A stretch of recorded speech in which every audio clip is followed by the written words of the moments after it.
मी doctor Vishwanath Pawar, इतिहास विभाग, SGM college Karad. सर्व विद्यार्थी, अभ्यासक, संशोधक सर्वांचं स्वागत करतो. आणि आजचा जो व्याख्यानाचा विषय आहे, छत्रपती शिवाजी महाराजांची स्त्रीनीती.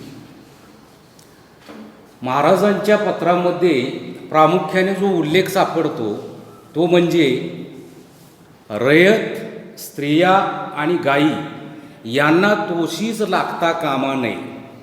रयत का, तर या कालखंडामध्ये आदिलशाही, कुतुबशाही, मुघल सत्ता यांच्याकडून रयतेवर अन्याय होत होता. उभ्या पिकातून जर सैन्य गेलं, पिकाची नासाडी होत होती, वाड्या वस्त्या लुटल्या जात होत्या आणि म्हणून रयतेचं राज्य निर्माण करण्याचा प्रयत्न छत्रपती शिवाजी महाराजांनी केला. अण्णांना हा शब्द भावला आणि म्हणून अण्णांनी, कर्मवीरांनी आपल्या संस्थेला रयत शिक्षण संस्था हे नाव दिलं. आणि पहिलं जे कॉलेज 15 जून 1947ला सुरू झालं, स्वातंत्र्यपूर्व कालखंडात, या कॉलेजला नाव छत्रपती शिवाजी कॉलेज असं दिलं. दुसरा शब्द आपणाला जो सापडतो तो म्हणजे स्त्री. रयत, स्त्रिया आणि गायी यांना तोशीच लागता कामा नये. मग स्त्रियांचं काय परिस्थिती होती या कालखंडामध्ये? युद्धाची एक नीती आपणाला असं सांगते की जसा प्रदेश मिळवायचा, संपत्ती मिळवायची, तशाच प्रकारे सुंदर सुंदर स्त्रियासुद्धा मिळवायच्या. स्त्रियांच्यावर अन्याय अत्याचार होत होते. ज्यांच्यावर गावाची जबाबदारी तो पाटील स्त्रियावर बळजबरी करत होता. देशमुख देशपांड्यांच्याकडून हेच होत होतं. आणि म्हणून स्त्रियांचं रक्षण झालं पाहिजे ही महाराजांची भूमिका होती. आणि राहिला तिसरा विषय तो म्हणजे गायींचं रक्षण का, तर असा प्रश्न काही लोकांना पडतो की गायीच्या पोटामध्ये 33 कोटी देव असतात. तर हा समज अगदी चुकीचा आहे. गायी का वाचल्या पाहिजेत महाराजांचं धोरण होतं. तर हा कालखंड असा आहे की शेतीवाडीसाठी बैल लागत होता. गायी असतील तर खोंड मिळणार, बैल मिळणार आणि शेतीवाडी होणार, आबादान होणार. आणि म्हणून महाराजांच्या पत्रामध्ये जे उल्लेख आपणाला सापडतात, रयत, स्त्रिया आणि गायी यांना तोशीच लागता कामा नये. स्त्रियांच्या विषयीचं महाराजांचं जे धोरण आहे ते अत्यंत अनुकूल, उदारमतवादी असं धोरण आहे. आपणाला माहिती असेल, पुण्याला जाताना खेडशिवापूर म्हणून ठिकाण लागतं. या खेडशिवापूरपासून पश्चिमेला 15 किलोमीटर अंतरावरती रांजे नावाचं गाव आहे. या रांजे गावचा जो पाटील आहे, बाबाजी भिकाजी गुजर असं त्याचं नाव आहे. त्या पाटलाने, अगदी मुजोर पाटील, त्या पाटलाने भर दिवसा, आता गाव म्हटलं की वाडे वस्त्या बऱ्याच आल्या, तिथंच खुडेवस्ती होती, बांडेवस्ती होती. या खुडेवस्तीमधली कामंदे नावाची मातंग तरुणी, सुंदर अशी तरुणी, भर दिवसा तो त्या वस्तीमध्ये गेला. त्याला उचललं. त्याच्या आईवडिलांनी आक्रोश केला की आमच्यावर अन्याय करू नका, आम्हाला न्याय द्या. पण पाटील मुजोर ऐकला नाही. तिला उचललं, अरण्यात नेलं आणि तिच्यावरती बळजबरी केली.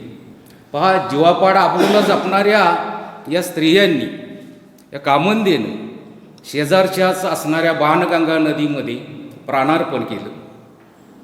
ही बाब महाराजांच्या लक्षात आली आणि यानंतर महाराजांनी आपले 4 स्वार या रांजे गावच्या पाटलाला पकडण्यासाठी पाठवले. आता पाटील म्हटल्यानंतर त्याच्याकडे काय कमतरता आहे का? हा पाटील म्हटला, मी गावचा वतनदार पाटील आहे, मी माझा गाव बटीक समजतो. हे स्वार परत आले.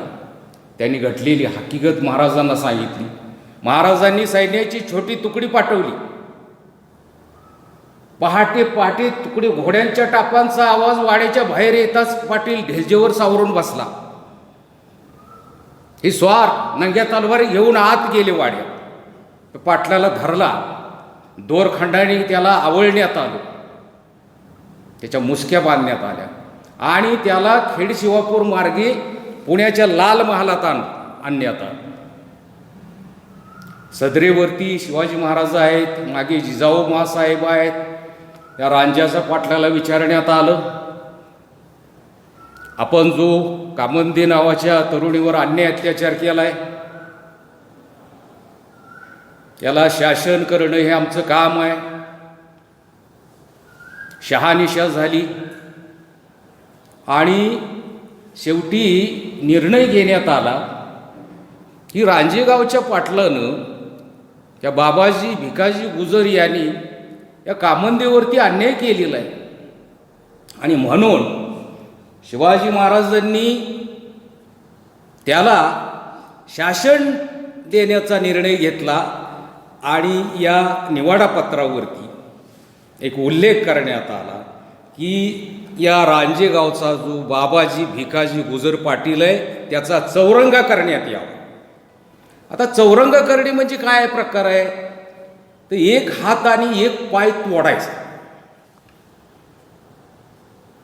चौरंग करण्याचा निकाल झाल्याबरोबर पाटील हडबडला, लटपटला. तो म्हणू लागला, राजे चूक झाली, पुन्हा अशी चूक होणार नाही, माफी मिळावी. मागे जिजाऊ महासाहेब बसलेले आहेत, त्या म्हणत आहेत, शिवबा घेतलेला निर्णय बदलू नकोस.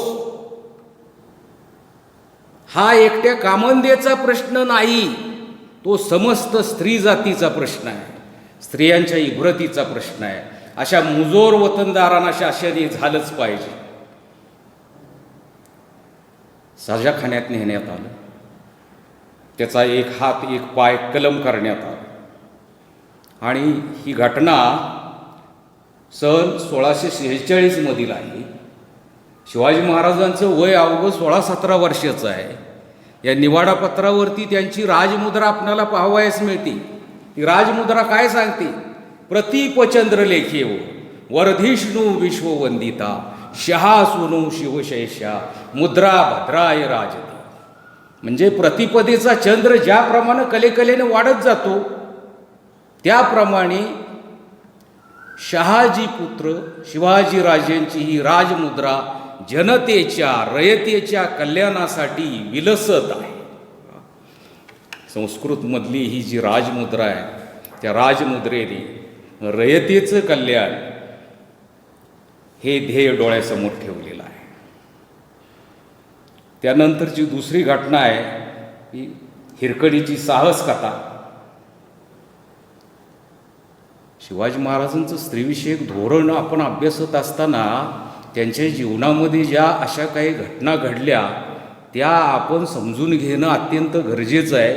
ही हिरकणी कोण होती, तर रायगडाच्या पायथ्याशी असणारी हिरकणवाडीमधली एक गवळण, दुधाचा व्यवसाय करणारी.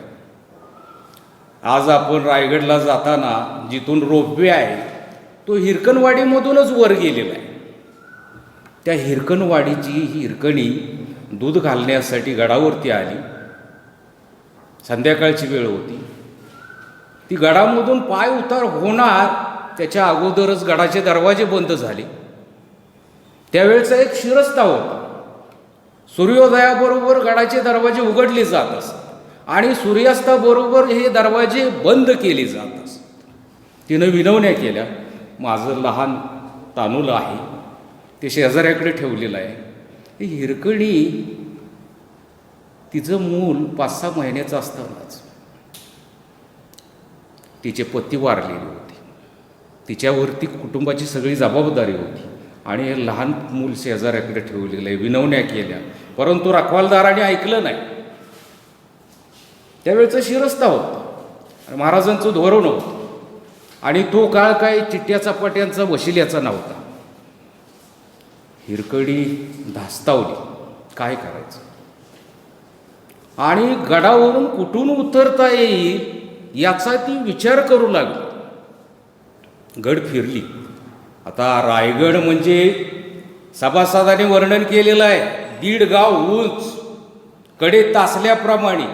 पावसाळ्यात ती कड्यावर गवत उगवत नाही, एवढा बुलंद किल्ला. ब्रिटिशांनी असं म्हटलेलं आहे की हा पूर्वेकडचा जिब्राल्टर आहे. पूर्वेकडचा जिब्राल्टर ची अशी उपमा रायगडाला दिलेली आहे. आता हा गड उतरून जाणं म्हणजे केवढं साहसाचं काम होतं. आणि हा कालखंड म्हणजे प्रचंड झाडी आहे, जंगली श्वापद आहेत, सरपटणारे प्राणी आहेत, आणि जरा जरी कड्यावरून पाय घसरला तरी मरणच. परंतु त्या लहानग्याच्या प्रेमापोटी ही हिरकणी पश्चिमेकडचा कडा उतरली. त्याला किती खर्चटला असेल, तिची कपडे फाटले असतील, पण तो कडा उतरून यशस्वीपणे ती खाली गेली. लहानग्याला तिनं कवटाळलं आणि दुसऱ्या दिवशी सकाळी पुन्हा दूध घालण्यासाठी गडावरती आली. पहारेकऱ्याने पाहिलं, अरे हिरकणी काल तर गडावर होती आणि सकाळी उजाडण्याच्या वेळी ही दूध घालण्यासाठी पुन्हा आलेली आहे. त्यांनी शोध घेतला आणि त्यांच्या लक्षात आलं की हिरकणी रात्रीच कडा उतरून खाली हिरकणवाडीत गेलेली होती. ही गोष्ट महाराजांच्या कानावरती आली आणि महाराजांनी हिरकणीला निरोप पाठवला की आपणाला सदरेवरती बोलावण्यात आलेलं आहे. हिरकणी घाबरली. तिला वाटलं आपण शिरस्ता मोडलेला आहे, आपणाला शासन होईल. घाबरत घाबरतच ती गडावरती आली, सदरेवरती आली. समोर शिवाजी महाराज आहेत. शिवाजी महाराजांना आनंद वाटला. त्यांनी सेवकांना सांगितलं आणि साडी चोळी आणून तिचा सन्मान करण्यात आला. महाराज यावेळी असं म्हणतात की जोपर्यंत हिरकणीसारख्या स्त्रिया स्वराज्यात आहेत तोपर्यंत शत्रूचं काही काळजी करण्याचं कारण नाही.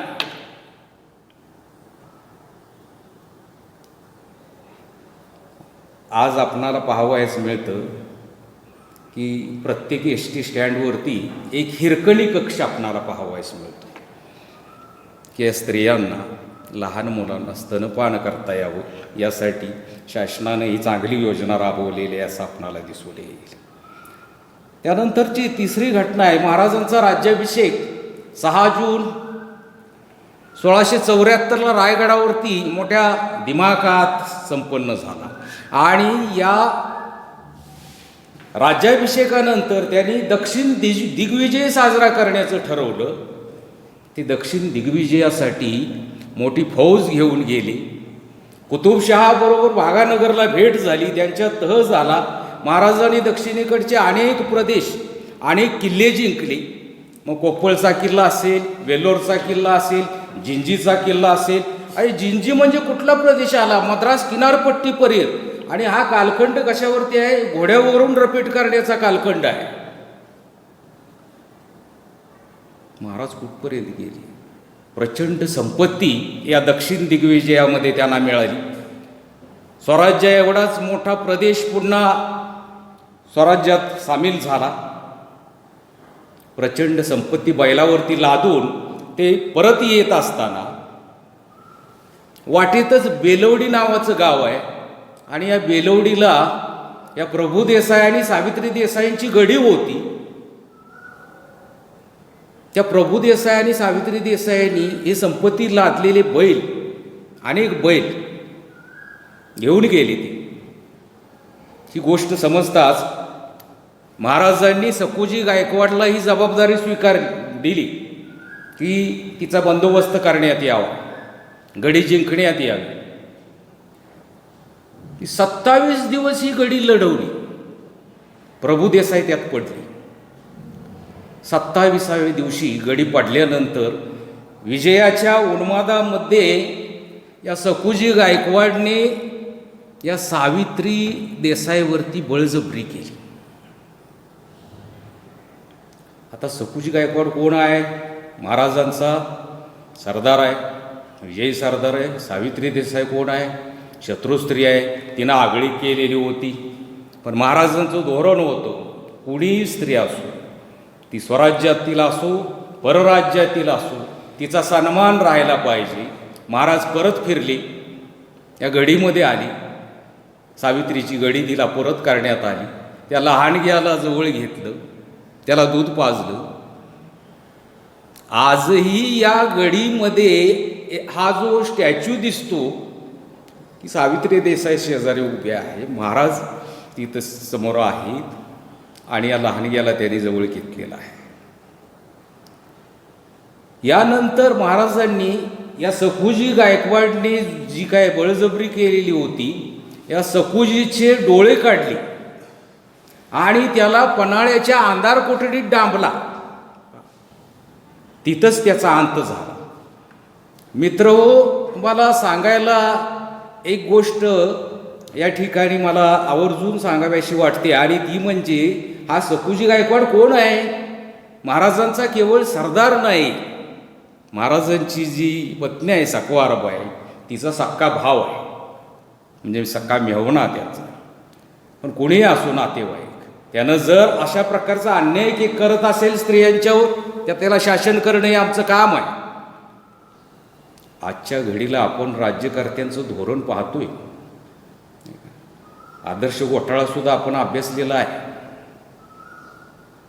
मेहुणीला एक प्लॉट, बायकोला एक प्लॉट, काय काय करतील.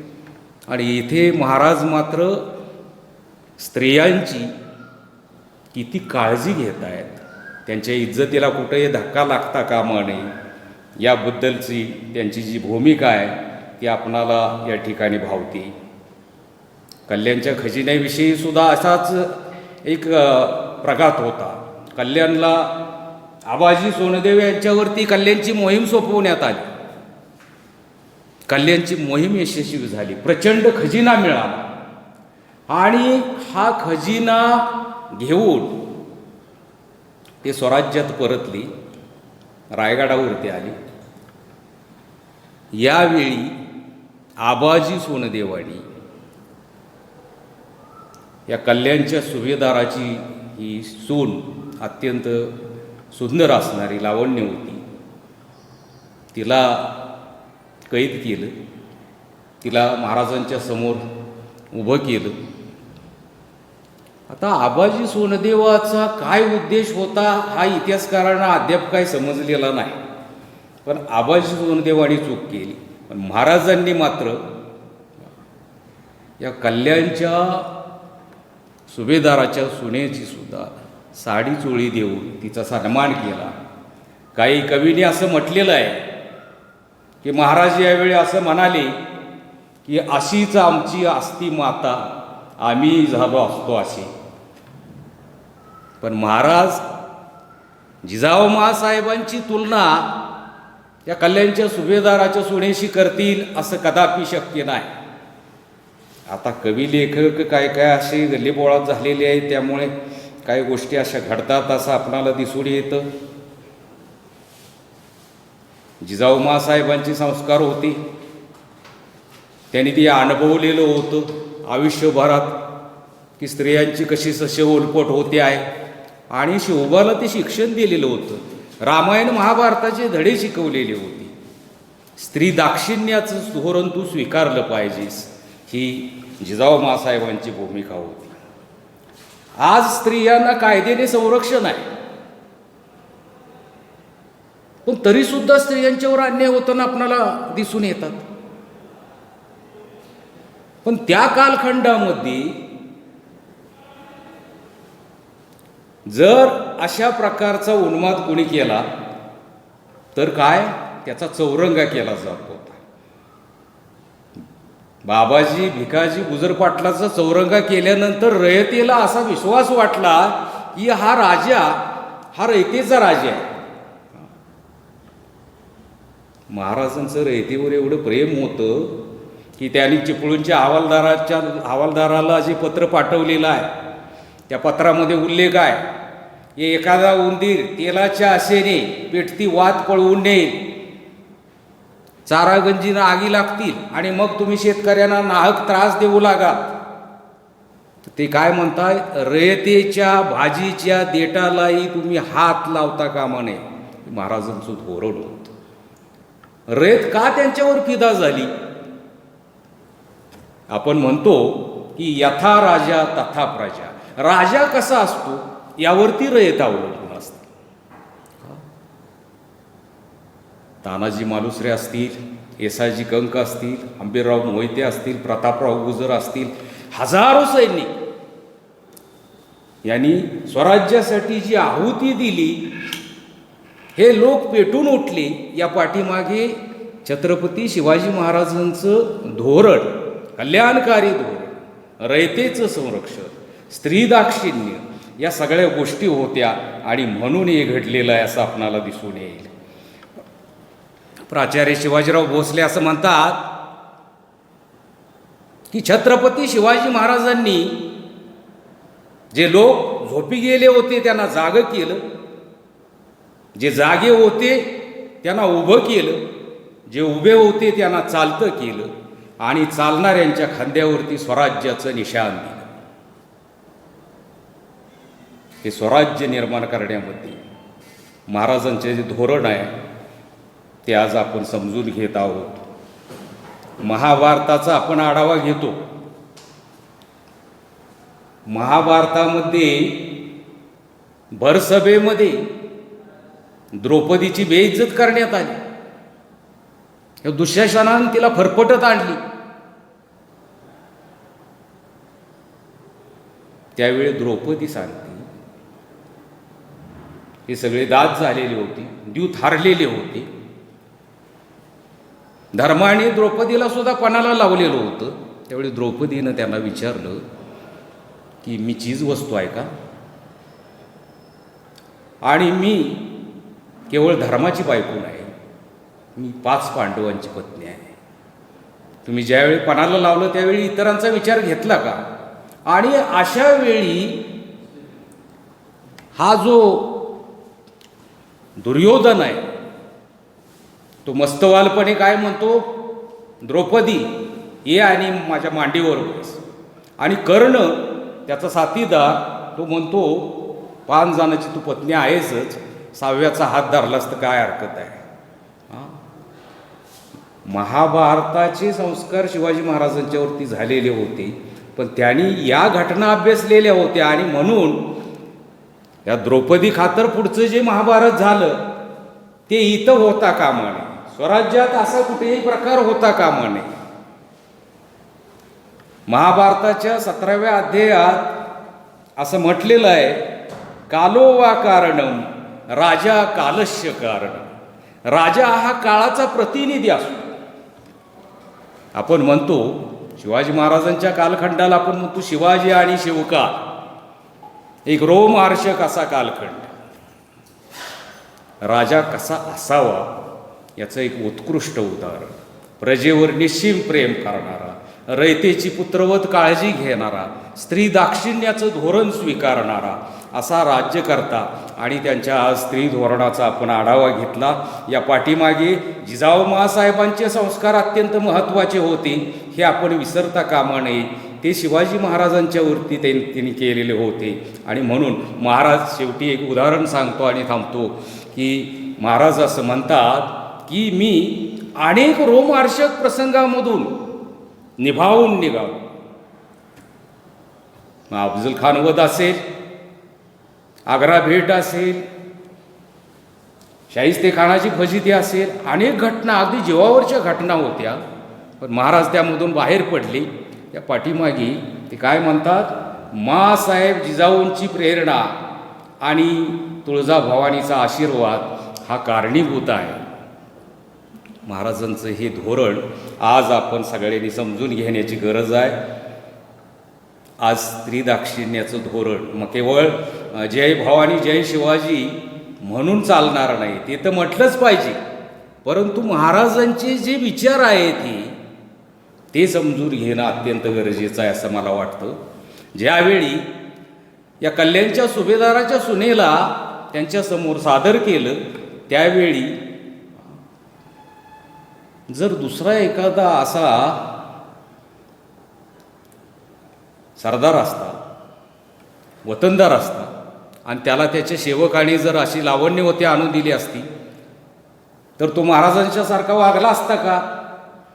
हा एक प्रश्न आहे आणि त्याचं उत्तर नकारार्थी आहे. आणि म्हणून म्हणतोय की महाराजांचं स्त्री धोरण समजून घेणं आणि आज जे महिलांच्यावर अन्याय अत्याचार होत आहेत, कुठे ना कुठे त्यांची बेइज्जत होते आहे, तरुणी आज नववधूंना या कळ्यांना फुलण्या अगोदरच जाळलं जात आहे, हे थांबलं पाहिजे. आणि यासाठी महाराजांचं जी स्त्रीनीती आहे ती आज आपण मांडलेली आहे. आपण सर्वांनी ऐकून घेतलं त्याबद्दल धन्यवाद. थांबतो. जय हिंद, जय कर्मवीर.